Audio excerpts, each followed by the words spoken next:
I'm sorry.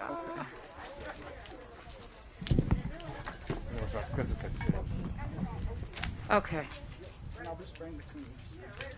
Excellent. So let me move out of your way then.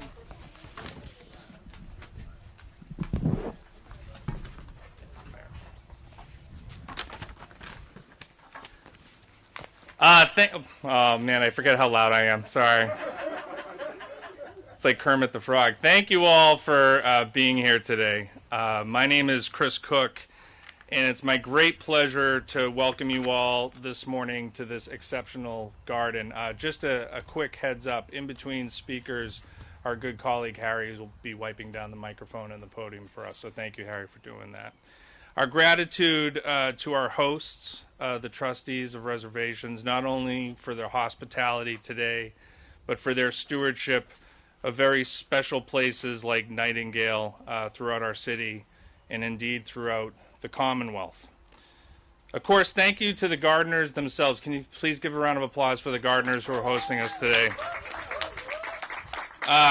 Thank you for allowing us to briefly interrupt your loving care of your beds, the earth, and that which you grow. We know how precious these spring hours are to all of you, so we promise not to take up too much time. And spring is about beginnings. In 2 weeks, I will be beginning a new role as the Executive Director of the Rose Kennedy Greenway. And as excited as I am about that role, today is about who soon will begin in the role of Chief of Environment, Energy, and Open Space. It is a role that I've been humbled to have. It is also the latest in a series of extraordinary opportunities that the City of Boston has given me.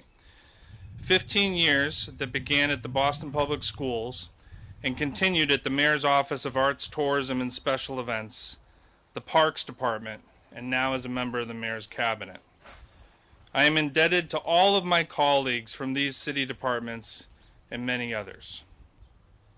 I especially want to thank the Environment Commissioner, Carl Spector, and my dear, dear friend, the Parks Commissioner, Ryan Woods. And we're also joined today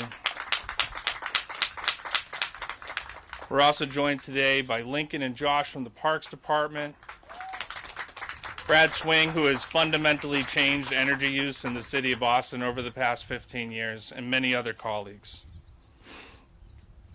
I also want to thank my family, my hero and my wife, Anya, who, if there's one bright side of the pandemic, it's shown me how to lead with equity in everything you do, and she certainly does that with her students, and I've been able to witness how she teaches from this remote learning.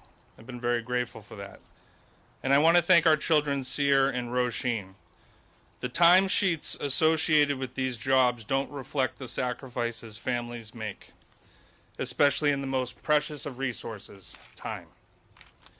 I'd be remiss if I didn't acknowledge that all of these opportunities were made possible by Mayor Thomas M. Menino, Secretary Martin J. Walsh, and now the Mayor of Boston, Kim Janey. All of them took totally unreasonable leaps of faith on me. Boston's mayor is powerful, but it has been my experience that that power is guided and exceeded by great empathy and compassion. And all of that needs to guide the work now. Climate work isn't about the what, it's about the who. If we have limited time and limited resources, which we do, who can we protect and how can we expand opportunities for them? Mayor Janey understands this. Her passion for open space led to comprehensive renovations at parks like Malcolm X. Now as mayor, she is using those same projects as examples of how the city can lead a more equitable procurement system. A champion of urban gardens just like this one, Mayor Janey understands that we need to restore our relationship with the earth. Ladies and gentlemen, Mayor Kim Janey.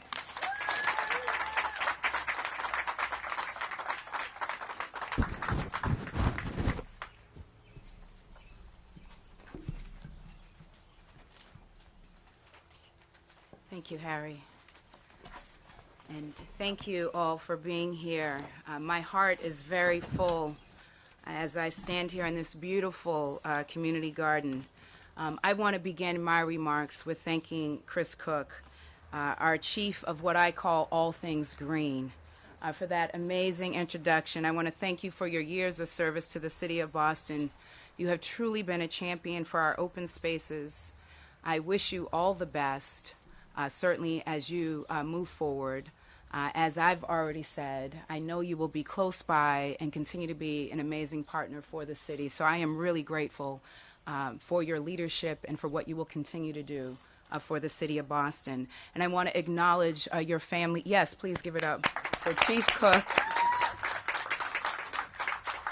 I want to acknowledge that we are also joined by your beautiful family who have sacrificed a lot to let you flourish in this role. Certainly Anya and your beautiful daughters. Anya, who is a school teacher here in Boston Public Schools, and I look forward to visiting your classroom. So thank you so much for being here, for all that you have given to the city of Boston as a teacher and also as a partner to Chief Cook. I want to also acknowledge members of the team, Commissioner Ryan Woods and certainly Commissioner Carl Spector for being here. We've got members of the Parks Department that Chief Cook has already acknowledged, and they have been amazing partners to me my entire time in government, and so I want to give them a shout out as well. It is certainly a pleasure to be here this morning at the Nightingale Community Garden, and I would be remiss if I didn't acknowledge my mother, who I'm still not used to telling her all the different amazing events that I have on my calendar. She should be here with us this morning, but she's certainly here in spirit, and she is the reason that I have a deep love for the earth and for gardening. As a gardener myself, I certainly miss the time I used to have to spend in my garden, but I want to acknowledge my mom for instilling in me the importance of this work. I want to thank the trustees of the reservations who own this beautiful space, along with Eleanor Thompson and Vida Tico, members of the Nightingale Community Garden. This shared garden was established in the 1970s by residents who reclaimed and transformed it from an empty lot. I just want to pause there because that is so powerful. We have a number of lots throughout our city that have long been blighted, and when residents kind of step up and take that and claim it as their own, as a beautiful space to convene, to come together as residents, is so powerful. And then on top of that, as a place where we can grow food together, it's amazing. This particular garden has 134 plots that serve over 250 gardeners who grow more than 25,000 pounds of fresh produce annually. This garden is one of 56 permanently protected community gardens in our city. As a gardener myself, and again, it's been a few years since I've been able to dig in the earth. I had a wonderful opportunity last week on one Boston day to get my hands dirty in a garden, which felt really good. But I understand that community gardens bring so many benefits to our communities, including bringing neighbors together with a common goal of providing access to healthy farm-fresh food. The seeding, the planting, the harvesting of gardens spark joy, something that we all need at this time. Gardens also play an important role in our environment and climate resilience. This is why I have chosen this location to announce Boston's new Chief of Environment, Energy, and Open Space, Reverend Mariama White-Hammond.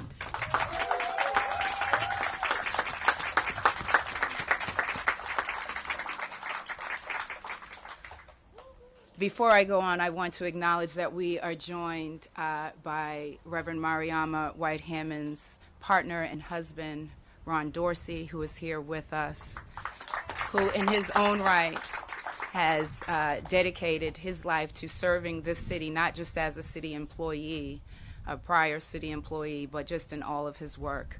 And we are also joined by Reverend White-Hammond's parents, Reverend Ray Hammond and Reverend Gloria White-Hammond. Thank you so much for all you have given to the city of Boston. So grateful to have you here with us.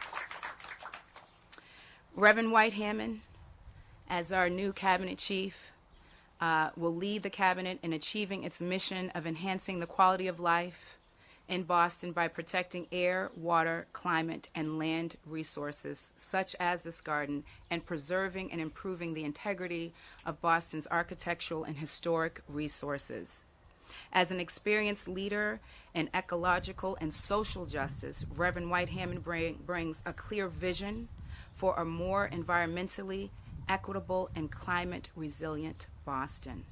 From addressing urban heat islands to connecting youth to green jobs to identifying shovel-ready projects that advance climate justice, Reverend White-Hammond is ready to act with urgency. She will deliver a three-pronged agenda to combat climate change and the environmental inequities that have been intensified by COVID-19. This roadmap consists of utilizing innovative approaches to mitigate extreme heat and create equitable cooling plans during the summer. This work, which will cover the overlapping areas of communities hit hardest by COVID and heat islands in the city, will lend itself to the equitable recovery plans we have already put in place. It will also consist of enhancing food access through community gardens, which are important ways to have people share food and to be healthy physically and mentally. And finally, her approach is the creation of a green jobs pipeline targeted at developing a younger generation of workers. And this is important as we think about development in our city in terms of what has already been built and how we move forward in terms of building more green buildings. Reverend White-Hammond is a member of the Green Justice Coalition, which brings together 8 social environmental justice groups to advocate for environmental and economic justice in Massachusetts. She was the MC for both the 2017 Boston's Women's March and the Boston People's Climate Mobilization. Among her numerous awards are the Barr Fellowship, the Celtics Hero Among Us, the Roxbury Founders Day Award, and a Boston NAACP Image Award. Give it up for Reverend White-Hammond. She has demonstrated experience in positive youth engagement through her many years as the founder and director of Project Hip Hop, and that is how I know her almost, 20 years ago. Project Hip Hop was a nonprofit organization where she used the arts as a tool to raise youth awareness on social justice issues. She is the founding pastor of New Roots AME Church in Dorchester, a diverse spiritual community that is reimagining new ways of being a church. Her activism and secular and interfaith justice efforts include using intersectional lens in her ecological work, a lens that challenges people to see the connections between immigration and climate change or the relationship between energy policy and economic justice. It gives me great pleasure to welcome Reverend Mariama White-Hammond to my team. I look forward to the work that she will do in the coming days and months as we plan for an equitable recovery, reopening, and renewal of Boston. Reverend White-Hammond, the floor is yours. I'm just going to wipe this down.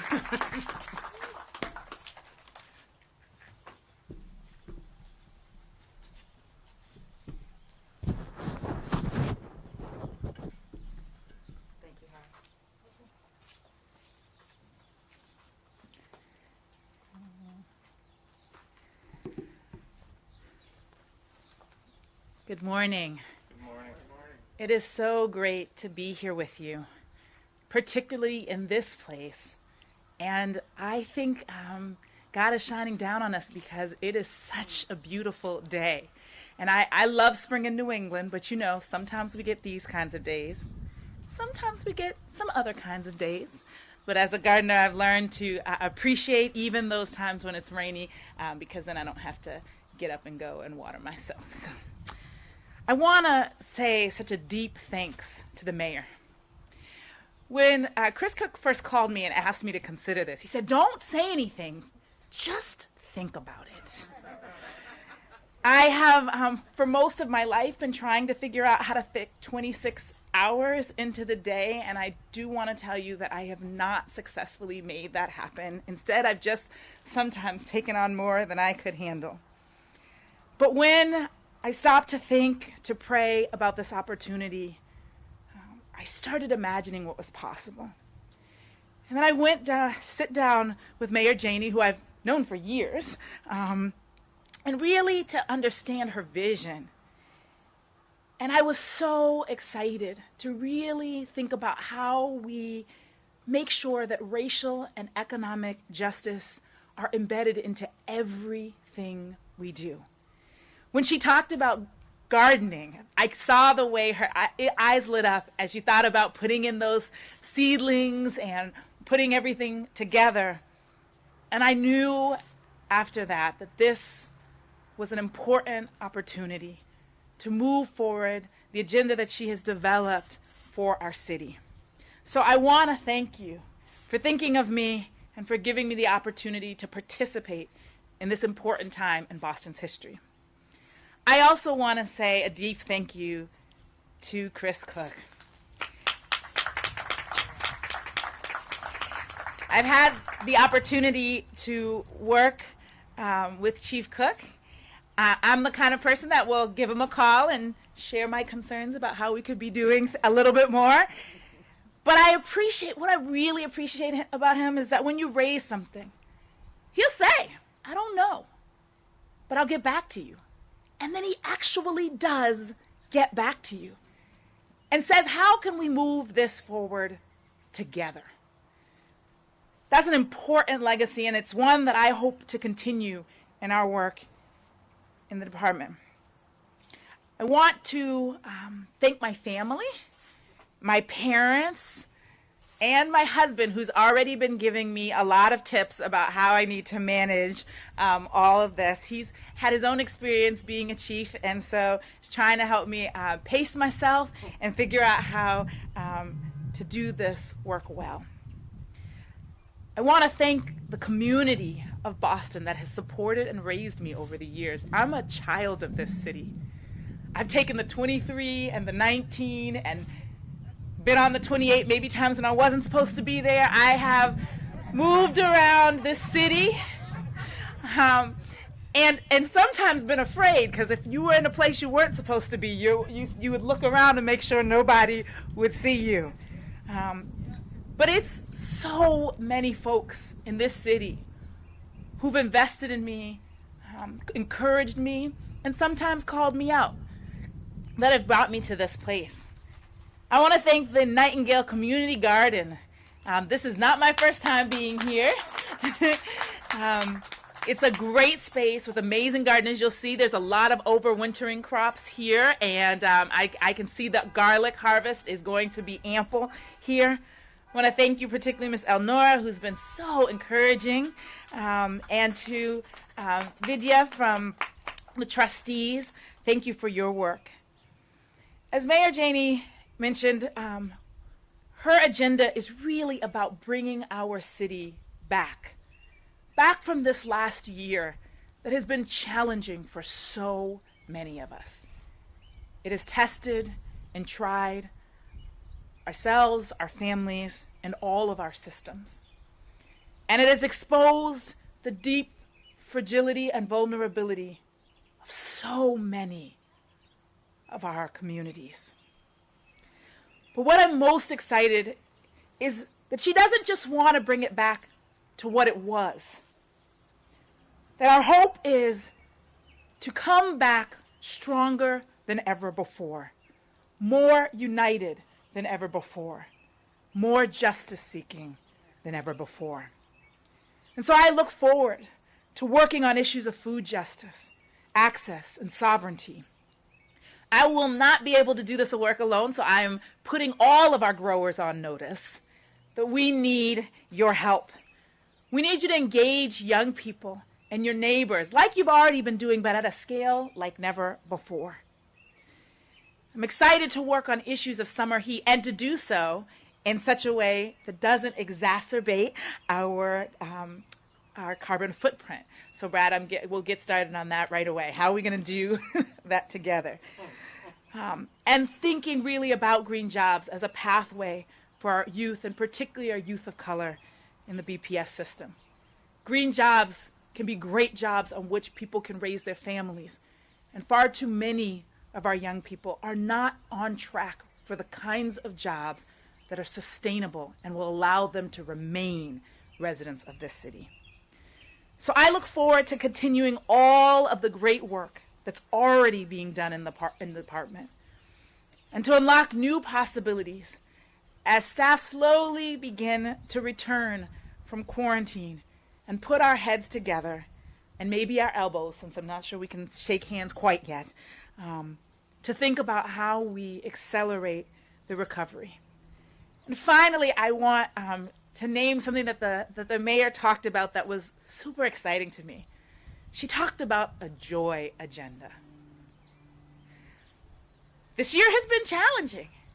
And I think as much as we need food and financial resources, as much as we need good policy, we need to be able to smile, to laugh, and to enjoy each other's company. So my hope is that we will do all this work, not from numbers and charts exclusively, but having great fun together, leaving meetings feeling more connected, looking forward to seeing each other again. I am so thankful for this opportunity. I'm so thankful to celebrate it right here in my home neighborhood of Dorchester. I did grow up in Roxbury, so I claim both. I'm a Roxbury and a Dorchester girl. And I look forward to what is possible. This city is full of amazing people. And together, we can build an even better, stronger, and more joyful Boston. Thank you so much for this opportunity.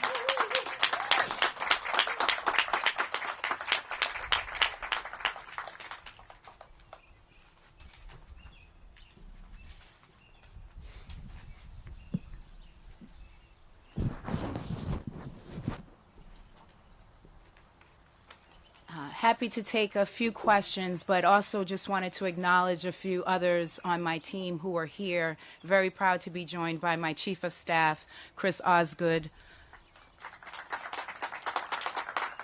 my Chief of Civic Engagement, Aisha Miller, my Chief of Communications and Press Secretary, Nick Martin, also joined by Stephanie Garrett Stearns, who is a senior advisor to me in the mayor's office, and she is joined by her little girl who is on school vacation. So very happy to have children here sharing in this space with us today. I hope and pray I got everyone. There are other staffers here, but thank you so much for being here. And if there are a few questions, happy to take them from myself, Chief Cook, or Chief White-Hammond. Wonderful. This event speaks for itself. This event speaks for itself. We have incredible work to do moving forward, and I am super excited for what this means for our city and the residents of Boston. And I'm really grateful again to be here. Thank you so much for opening up this space. Really, really grateful. Thank you. Congratulations, Mayor. Congratulations. Congratulations.